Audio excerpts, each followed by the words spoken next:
car crashes, defective products, dangerous drugs, injuries, and abuse. Across the state of Alabama, the attorneys, proudly sponsored by the law firm of Hollis Wright, are here to serve you.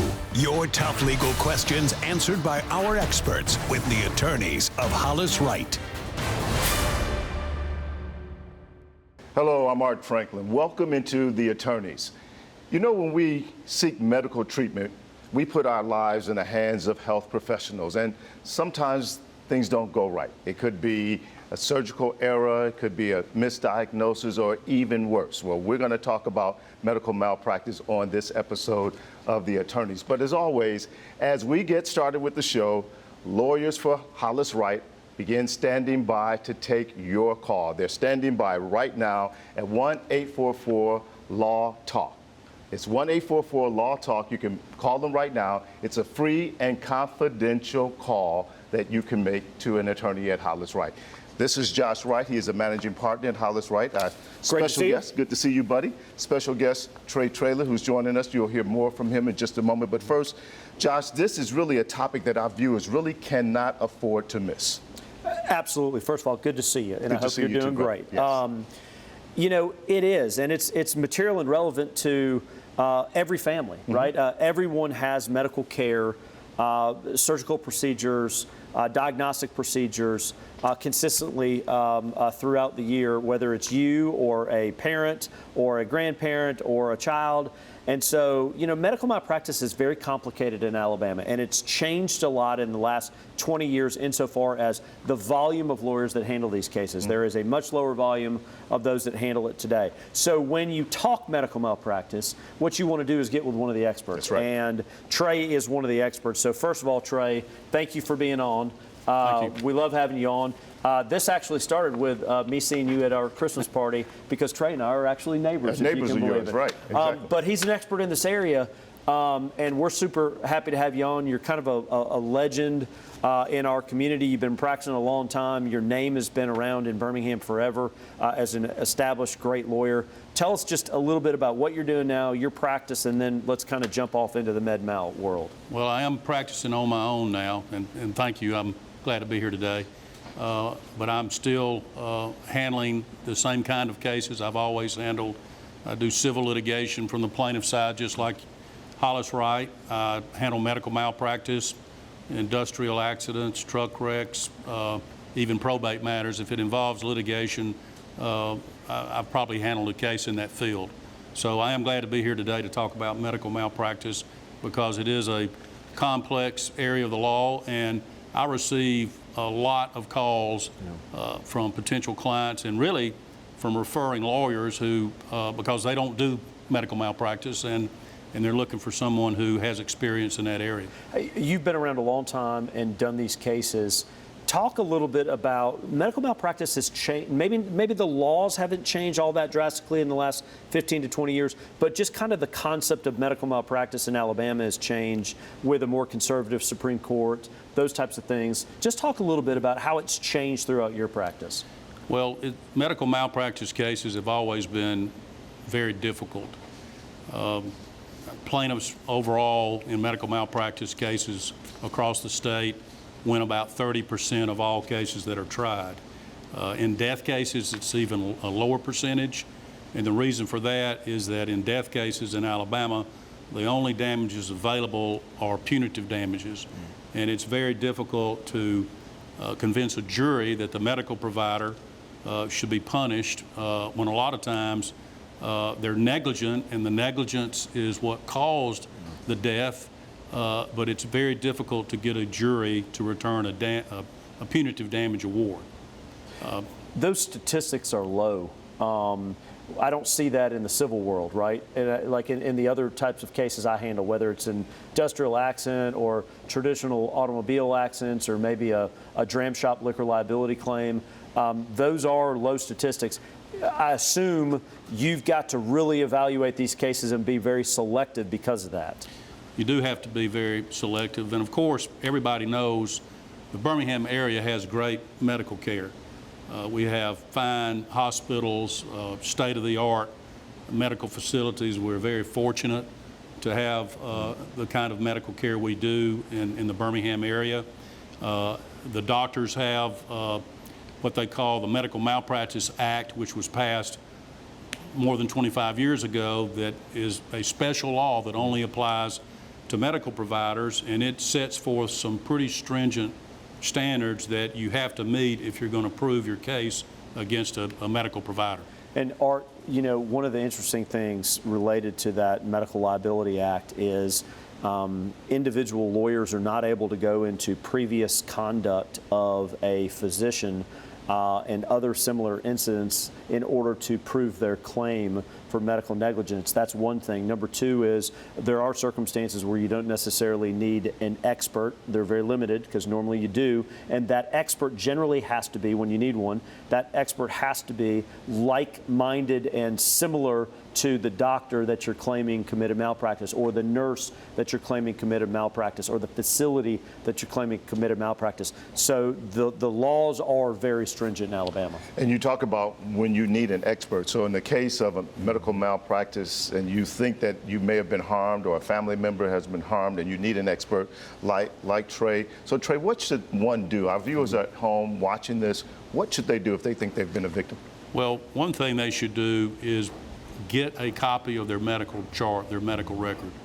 All facilities have to keep records. They're required by law. They belong to the patient. And if the patient asks for them, they can get them. Any lawyer who's going to evaluate a case is going to need a copy of the record. We can get the records once the client calls us if we think it's a case we want to evaluate, but I think Josh can vouch for this. Of all the medical malpractice cases we review, we accept very few, probably less than 5% in total. Why is that? Well, one reason is the percentages you heard about. The cases are very difficult to win. They're expensive to prosecute. And the difficulty in locating experts can be a problem for law firms. Most of the time, you have to hire your experts from out of state, which, of course, the defense will imply that there's something wrong with that because they're typically using an in-state expert. It just makes the cases difficult to win unless you've got and of course you want a solid case. You don't want to take a questionable case. If it's questionable, I'm not going to accept the case. The only cases I file in medical malpractice are the ones that I've vetted with experts and that I think I have a very good chance to win at trial or to even settle, although very few cases settle. Talk just a little bit about how these cases turn on the medical records, because I know that the medical records are such an important component to the ability of you to be successful in these cases. Well, one of the things that we always used to hear from the nursing field is that if it's not charted, it did not happen. So the chart is supposed to document all relevant and important events pertaining to your medical, your history, the treatment, the diagnosis, and if the records don't match what the medical providers say happened in the course of your treatment, then it creates problems for the defendants in front of a jury.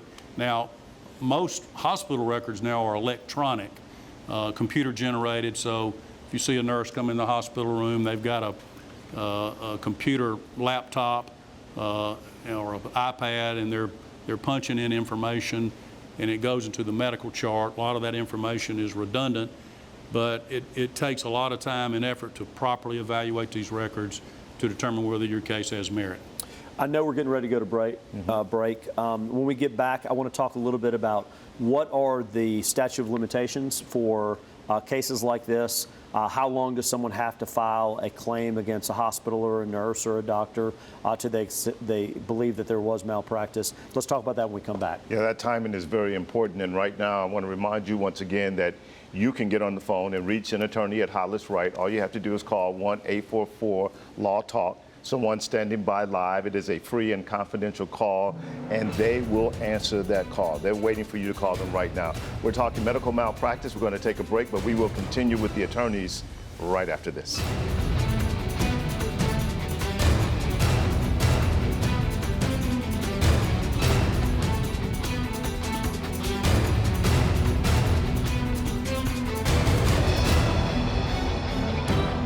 I'm Josh Wright with the law firm of Hollis, Wright, a personal injury law firm, and thank you for watching The Attorneys. We hope you, a friend, or a loved one never needs legal counsel for a case. But if you do, the goal of the show is simple: to provide answers and legal counsel when you need it the most. Your call to the show is free and off air. So if you have questions specific to the show or related to other accident or injury topics, call, email, or text us. You can also follow us on Facebook, Twitter, Instagram, and YouTube, or go to hollis-wright.com and click on the Contact Us button. We know your time is valuable, so thank you for spending it with us and watching The Attorneys. The Attorneys, proudly sponsored by the law firm of Hollis Wright, are here to serve you. When we started the show in 2011, my goal was to do what our firm does best: help people answer questions related to real-world legal issues they have in their lives in a way that's not intimidating to talk with a lawyer. If the issue is important to you, it's equally important to us, and we're ready to talk with you at no cost. Yeah, oftentimes people are confronting various legal issues in their lives that really run the gamut of a lot of different legal practice areas, such as bankruptcy, criminal law, civil law, such as personal injury, divorces, domestic relations. And to be able to have a show once a week that covers those practice areas and answers people's questions in those areas, that's really the main objective of the show. We use the resources of the many lawyers at our law firm to create a plan that has a lasting impact for each person that calls or texts. And we also give back to the community at the same time. We are here to serve you, the viewer, each week on The Attorneys. At Hollis Wright, we pride ourselves on having a bedside manner that's second to none. That means we listen more than we speak, and we return calls to current and potential clients. Our attorneys are standing by right now. At Hollis Wright, your result matters.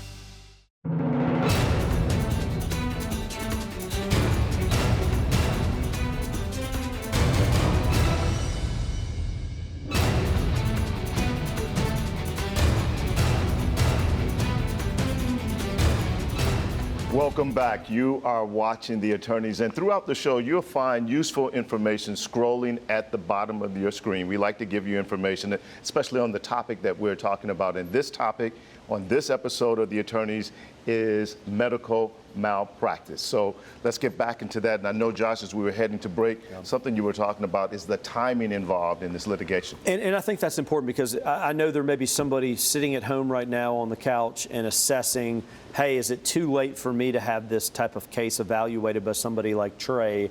Talk just a little bit about that and how the statute of limitation works under the statute that we've discussed. Well, the statute does create special rules for medical malpractice when it comes to limitations on filing suit. For a normal case, the statute of limitations is going to be 2 years from the date of the injury. And there are some exceptions to that.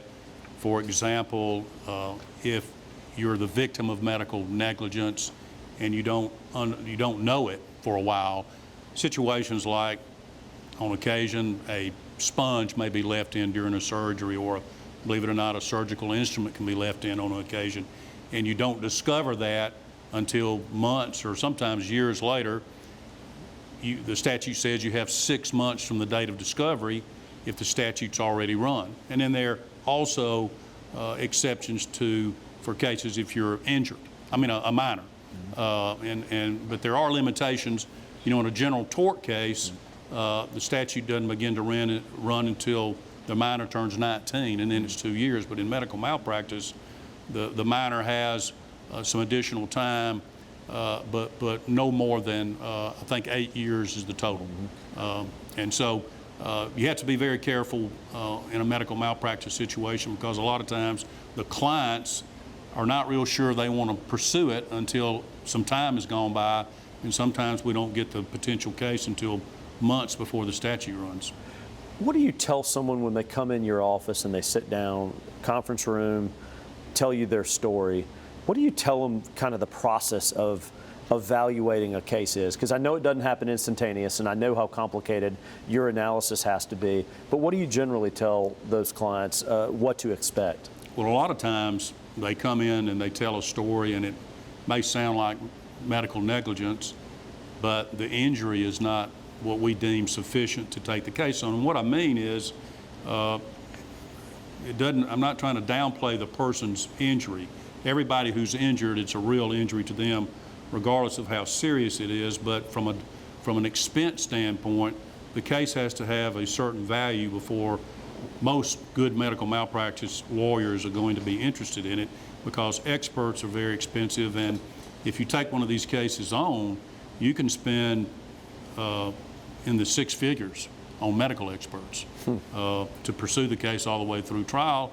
And we know from experience that it takes years usually to get a medical malpractice case to trial under the best of circumstances. And that's the hard part, isn't it, is proving that there's been negligence or there's been malpractice in any case that you take. Sure. There are a lot of things that happen to patients who are undergoing treatment, surgical treatment especially, that are simply risk of the procedure. Now, just because it's a risk of the procedure, it doesn't mean that it's supposed to happen, or that that the injury doesn't happen because of a breach of the standard of care. But you have to be very careful and have experts review the records and the evidence to determine whether this was really a breach and not just a risk of the procedure. And I see that all the time, especially, for example, in cases like a lot of people have gallbladder surgery, and although it's rare, sometimes their intestines are punctured during that procedure. The doctors are going to tell you that can be a risk of the procedure, but sometimes those the punctures are because of negligence, the way they place the instrument, the technique that they use. So you've got to get them evaluated if the injury is serious enough, even though the injury may be, in general, a risk of the procedure. So our lawyers that even have a little more gray hair than I have told me before, if you want to find a real trial lawyer in our state, find a medical malpractice lawyer, because they know that when they file that case, the vast majority of those all go to trial. And so if there are circumstances where people may want to settle their case, they need to go talk with the lawyer, because the reality is settling medical malpractice cases is very difficult. A lot of those cases that are filed ultimately try if they make it all the way to trial. And so you can find a real trial lawyer who's not afraid to go try a lawsuit, because he knows when he files that case, he needs to expect to try the case. Also, talk just for a minute about someone travels to Birmingham. Let's say they live in a rural town somewhere in Alabama, and they come to Alabama and they come to one of our facilities, and they're convinced that malpractice has taken place. Do they have the ability to go file that suit in their rural community where they're from, or do they have to file that case here in the community where the hospital is? Well, the Medical Malpractice Act is going to require that the lawsuit be filed in the county where the treatment or the injury occurred. So if they're in Birmingham receiving treatment and the injury occurs here, they're going to have to file the lawsuit here. And of course, one thing we face, and we know when we take these cases on in Jefferson County, is the medical profession is the #1 employer in Jefferson County. So I don't care what kind of case you're trying in Jefferson County, you're going to have a lot of jurors that are going to work for the medical profession. So you need to factor that in when you're evaluating the case.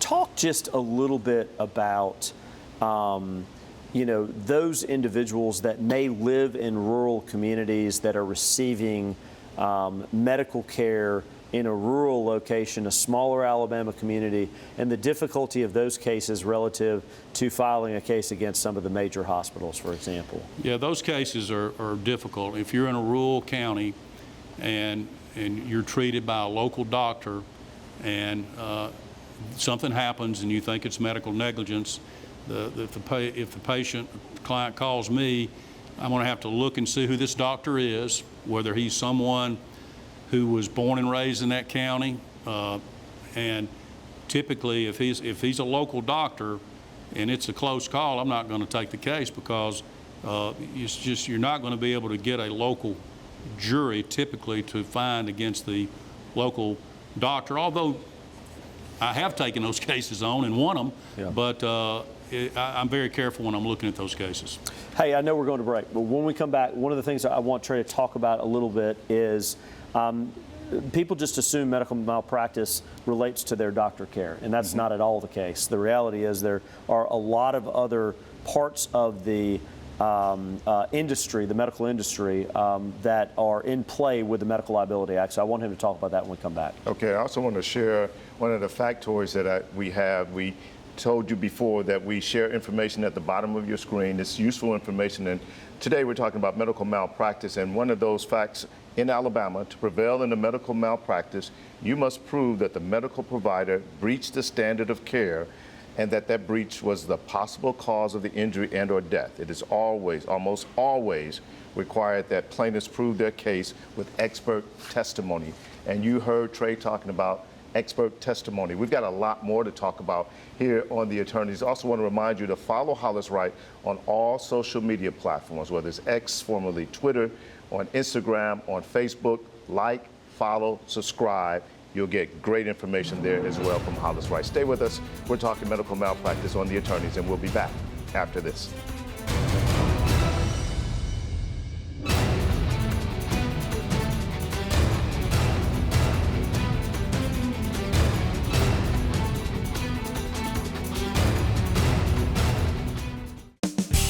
Thank you for watching The Attorneys each Sunday night, where we come to your living room to provide free legal advice in a confidential, off-air setting. Unfortunately, with the number of calls, texts, and emails that come in during the show, we can't always get to everything. But know this, Hollis Wright is open all week long. You call us at 844-LAW-TALK and we're going to answer your question for free. Thank you for watching The Attorneys, and we look forward to seeing you and talking to you soon. Did you know when you have to take a case all the way to trial, there is almost always insurance involved? Don't take on large insurance companies on your own. Our attorneys are standing by right now to give you a free consultation. At Hollis Wright, your result matters.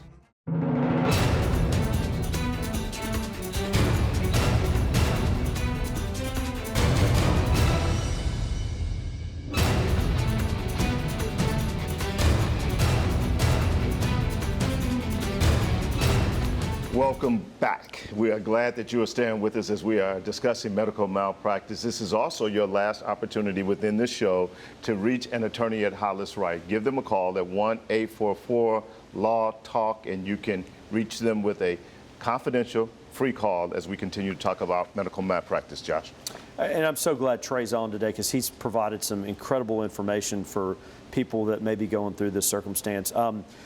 You know, when people ask me about medical malpractice, you know, a lot of times they just assume it only relates to a doctor-patient relationship, and that's not at all the case. Medical Liability Act is pretty broad, isn't it, to cover a lot of different sectors of the medical system? It covers anyone who provides medical care, including chiropractors, nurses, hospitals, nursing homes, rehab facilities. It's very broad, and so you have to consider the Medical Malpractice Act in any case where there's any kind of medical treatment. What do you do when someone comes to you? I know you've seen this before. Someone says, look, I have a relationship with my physician. I do not want to bring my physician in, but I think the hospital is the entity that committed malpractice in this case based on their policies, procedures, nurses, whatever. How do you handle that situation? Well, if it's at a hospital like, let's just pick one of the hospitals in a rural area, generally the physicians that work for that hospital are going to be considered independent contractors. So if the actual fault lies with the physician, then you're going to have to tell that client you're going to have to name the physician. There's no way to get around it. He may work for a group and have a corporation that he works for that you could name and make the argument that he's their agent, but typically if it's a doctor who's providing the harmful care, you're going to have to name them individually. Now, if you're at UAB, it's a little bit different because all the doctors and nurses there work for the Health Services Foundation, so this is treated differently. Gotcha. I know we've been talking about some of the large hospitals, the rural hospitals and things of that nature. What about nursing homes? Can they be sued for medical malpractice as well? They can, and I've done that in the past. But one thing people need to know, lawyers really need to know this, that are considering these cases, is that, to my knowledge, all nursing homes require arbitration agreements before they will accept a patient, which means that if the patient signs it or their caregiver signs it, they're bound by arbitration. You're not entitled to a jury. You've got an arbitrator who's going to decide the case, and many lawyers are reluctant to get involved in cases where arbitration is mandatory. Do you find it difficult, Trey, sometimes to find an expert that is similarly situated to the individual that may have committed the malpractice? Because I know that that's got to be an issue you see. I see it a lot in every case, really. In my experience, in every case that I file where experts are going to be involved, the defense lawyers are going to challenge the credentials of the expert. There's always something they can pick at them about, because some doctors, for example, a thoracic surgeon may perform a surgery that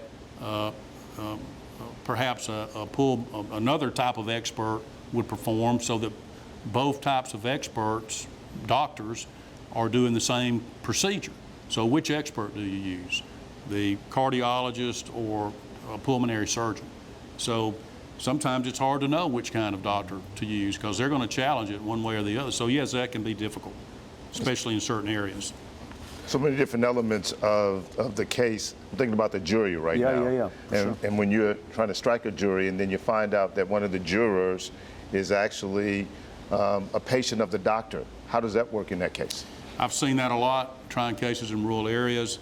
There's a presumption that if a juror is a patient of the defendant doctor, that they're going to be biased, and it would be a reason to strike that juror for cause. But it can be overcome. For example, if that juror answers a question given them by the judge, that they can be fair and treat both sides equally, then they can overcome that presumption, and a lot of times that makes the plaintiff lawyer have to use a preemptory strike to eliminate that juror if they can. Sometimes there are other types of jurors you want to use that strike on. So it makes it difficult in a rural area. Short amount of time, but just let me ask you one final question. What do you see most cases that come in to you? Is it misdiagnosis? Is it medical procedure negligence? What do you see most?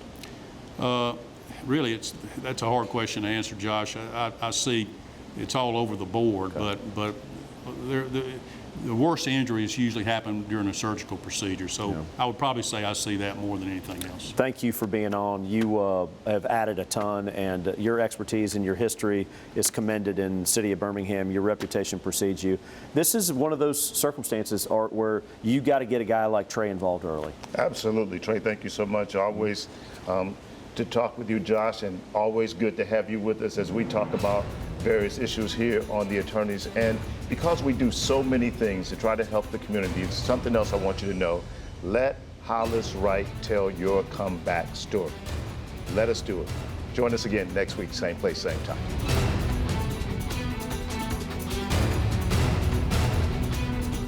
Thanks for watching The Attorneys, sponsored by Hollis Wright.